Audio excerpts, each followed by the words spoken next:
morning, everybody, and welcome to the GSM's Pride. I hope you all had a fabulous weekend. I know I did. It was a great start to the month. So we did close the month on Friday. Saturdays are always super busy anyway, but so today's really the first day of the month in the grand scheme of things. But anyway, we're going to do something, a couple of different things this week. I'm actually going to have Zach go around and ask the salespeople, the techs, the riders, other managers, whoever wants to ask me a question, and just literally no holds barred. They can ask me whatever they want and see. I'm curious to see what questions they come up with. It can be for personal, it can be for work, it can be for career, it can be for literally anything they want. So we'll see. I'm excited to see what some of the questions are. Zach's not going to ask me the questions till he's recorded all of the questions. And then at the end of the day, I will be kind of surprised on some of the questions. And I promise you, I will answer them all, no matter what they are.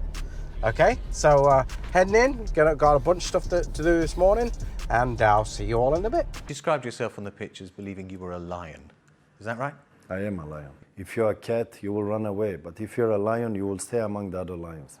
Can I ask you a question? One thing I didn't expect is how low the manufacturers are on vehicles, honestly. I have never in my entire life seen anything like this. I honestly can't even tell you. There's nothing even remotely been close to how this is right now. When do you sleep? When do I sleep? Never.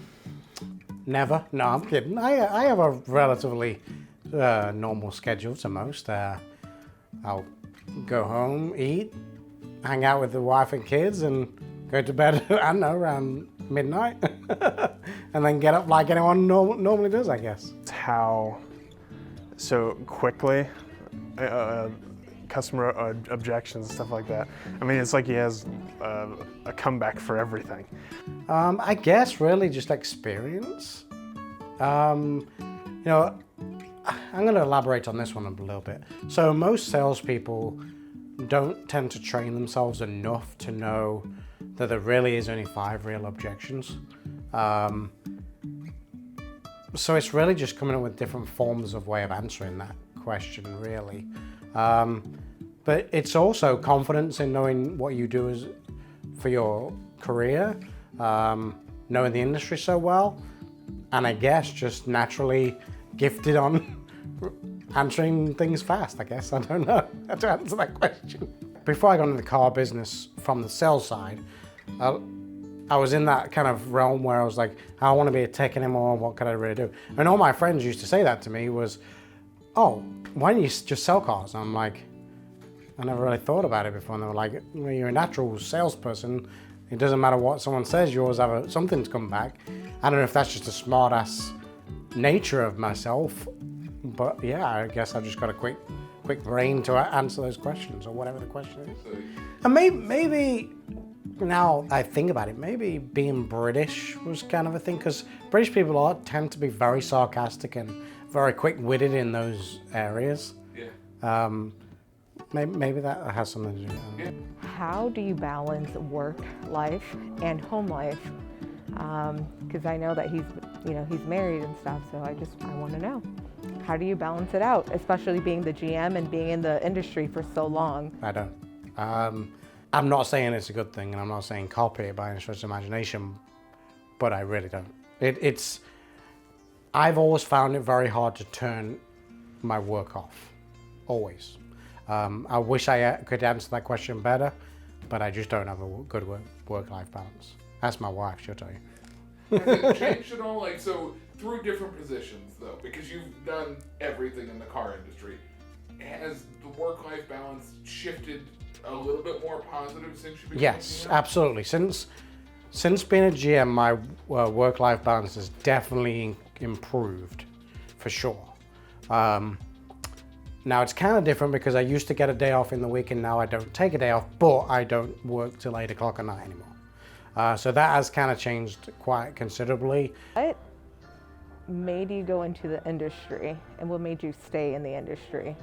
So what made me get into the industry was really, I was a tech by trade. I raced stock cars from the age of 11, so I already had kind of a thing with the car industry anyway. I knew the industry well. And to be honest with you, I just used to see my friends who were salespeople driving nice cars, and we're like, wait a minute, what am I doing wrong? I'm fixing these things and not driving these things. So that's really what got me in it. What made me stay in it was simple. The car industry is like a drug. Once you have a taste of the success and the money, it's real hard to come out of.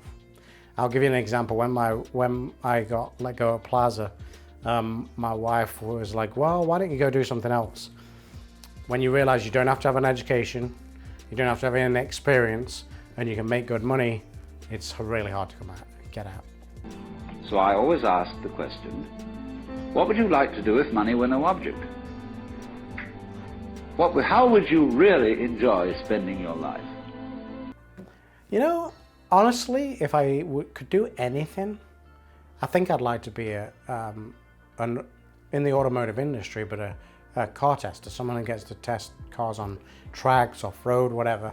Just, you know, I think that'd be a cool job, just to not have to really do anything except build a report saying this is all the things that are wrong, these are all the things that are right, and get to have fun in the car all the time. I think that would be great. So what's your deal? Huh? What's your deal?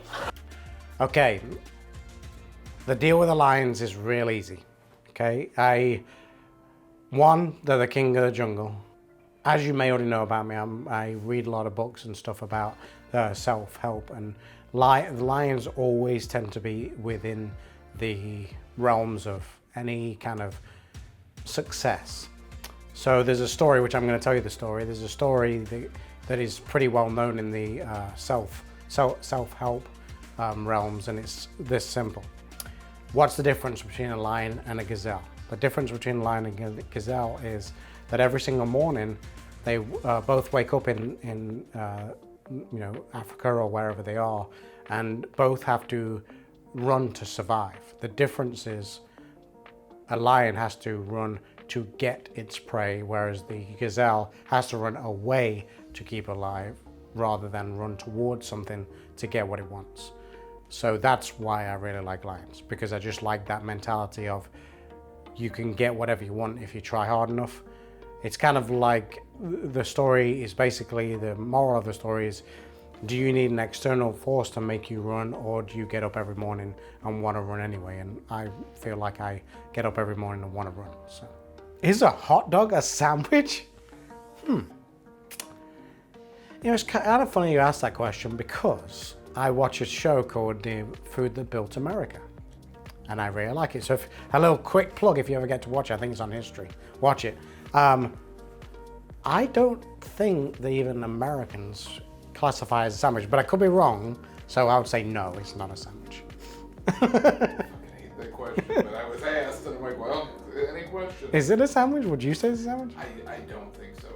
My personal feeling is a sandwich has to be on divided bread. Yes, correct. That's what. Two separate pieces of And meat. sandwich, to me, the literal definition is something in between two things. Yeah. Well, I mean, theoretically, the people that will argue is you're still putting a piece of meat between two pieces of bread. What's the difference? But they join at the bottom, Yeah, so yeah. it's kind of not the same. But then they would ask you if a hoagie is a sandwich when they don't cut the bread, and then you just get a whole different kind of fucking conversation, because everybody's got what if. Conspiracy theory that I believe in.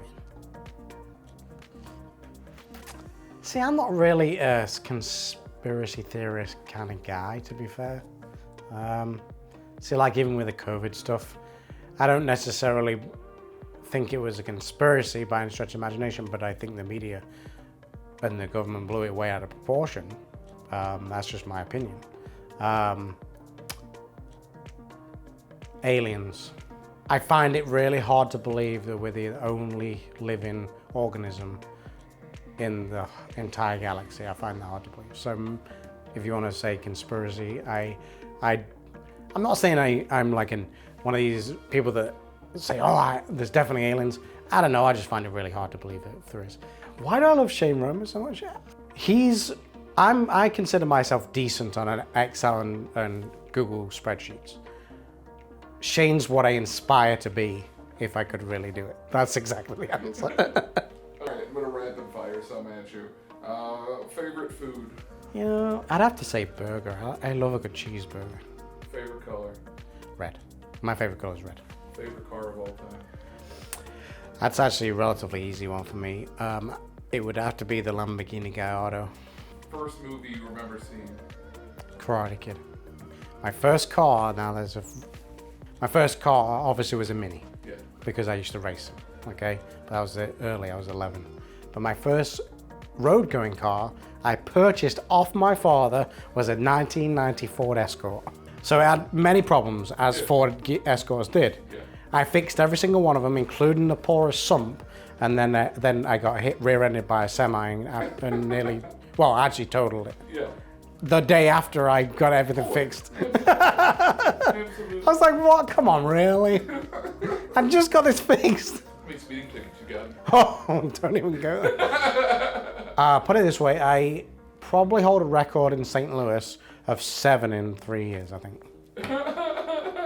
I've got to tell this story because this story's funny. So I'm going to tell you a story about speeding tickets. When I first moved to the US, I wanted to get an American muscle car, okay? I ended up buying a Pontiac G8 GT, which had the old Corvette engine. It really wasn't an American muscle car per se, but it had the engine. Here's the funny story.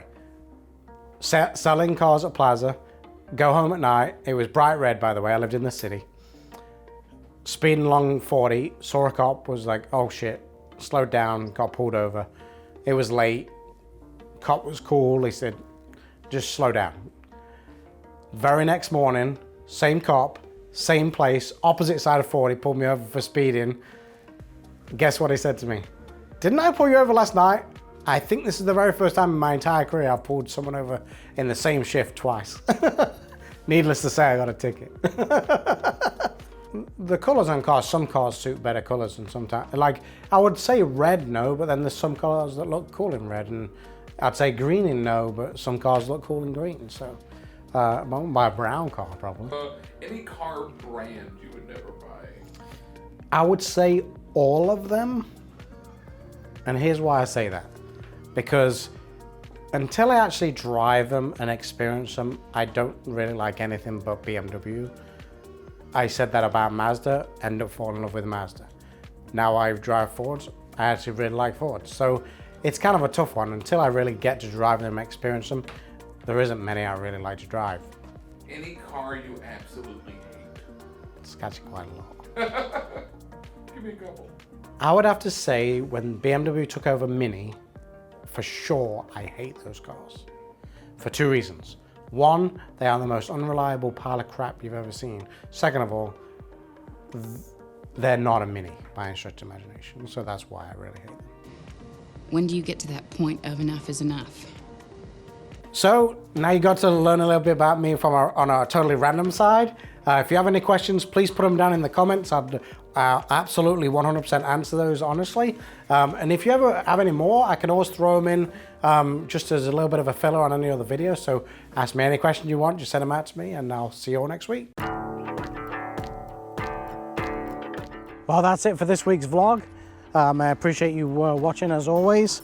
I know it was a little bit shorter this week and kind of a little not very informational. Hey, let me just stop here real quick. Take a look at that thing. That's a Shelby F-150 Lariat. I think it's like a $101,000 sticker out of the aftermarket, and 750 horsepower in an F-150. That's crazy. So anyway, got a little sidetracked there. But again, I appreciate everyone watching. Wanted to do something a little bit different this week, you know, with the asking me questions. I was just curious to see what some of the questions would be, and as always, as I thought they would be, is kind of some of them weird, some of them appropriate. But you know, it was something different, a little bit funny. As always, make sure you comment on the video. Make sure we ask some questions again. I always want to try and get as much engagement as possible. Make sure you like and push that notification button so you get the videos. And As always, make sure you subscribe. I'm going to post a subscription on this side, and then on this side I'm going to post up another video, link to the next video. So again, please make sure you're subscribing, get that audience out there, and I'll see you all next week.